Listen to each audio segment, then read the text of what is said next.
ખેડૂતો માટે સારા સમાચાર. ખેડૂતોની વહારે આવી રાજ્ય સરકાર. મગફળી, સોયાબીન, મગ અને અડદની ટેકાના ભાવે થશે ખરીદી. રાજ્ય સરકાર 9 નવેમ્બરથી ટેકાના ભાવે કરશે ખરીદી.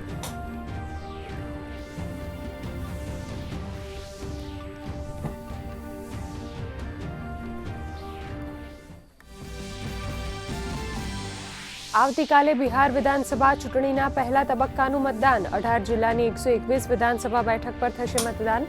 ચૂંટણી પંચની ટીમ દ્વારા પોલિંગ બૂથો પર પહોંચીને તૈયારીઓની કરાઈ સમીક્ષા.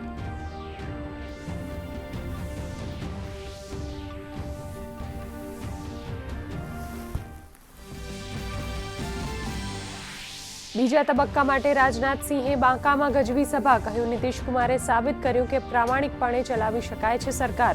તો જેપી નડ્ડા, તેજસ્વી યાદવ, રાહુલ ગાંધી સહિત અનેક નેતાઓ ચૂંટણી મેદાનમાં.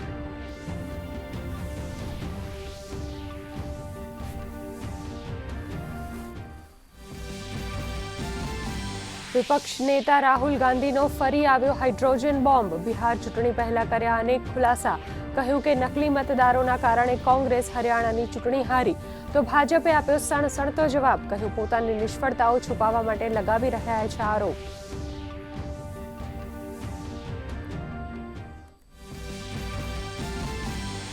નવ રાજ્યો અને 3 કેન્દ્ર શાસિત પ્રદેશોમાં એસઆઈઆર માટે લોકોમાં ઉત્સાહ. પરંતુ પશ્ચિમ બંગાળમાં મમતા બેનર્જીએ એસઆઈઆર પર પોતાની જ સરકારને ફેંક્યો પડકાર.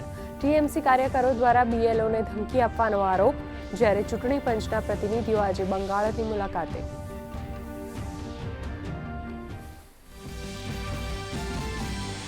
હિમાચલ પ્રદેશ, ઉત્તરાખંડ અને જમ્મુ કાશ્મીર જેવા પહાડી રાજ્યોમાં બદલાયું હવામાન. હિમાચલના ઊંચાઈવાળા ક્ષેત્રમાં થઈ બરફવર્ષા. ગુલમર્ગ, લાહોલ, સ્પીતિ, કિન્નોર અને મનાલીમાં હિમવર્ષાથી વધી ઠંડી. પ્રવાસીઓમાં ખુશીની લહેર.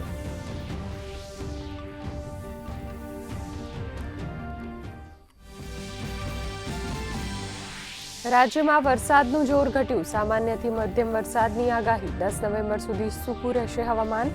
મહત્તમ તાપમાન લગભગ 32 ડિગ્રી તો ન્યૂનતમ તાપમાન 22 ડિગ્રી સેલ્સિયસની આસપાસ.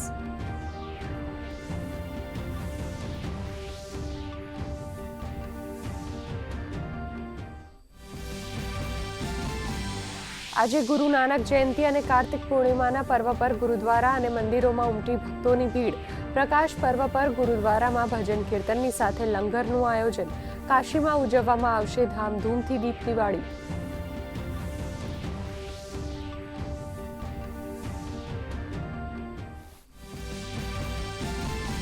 દેવ દિવાળી અને કાર્તિક પૂનમ નિમિત્તે અંબાજીમાં ભક્તોની ભીડ. તો દેવભૂમિ દ્વારકામાં ગોમતી સ્નાન અને દીવાદાનના કારણે ભક્તોનું ઘોડાપૂર. આ સાથે જ અમદાવાદના શ્રી વૈભવ લક્ષ્મી મંદિરે ધરાવાયો 56 ભોગ.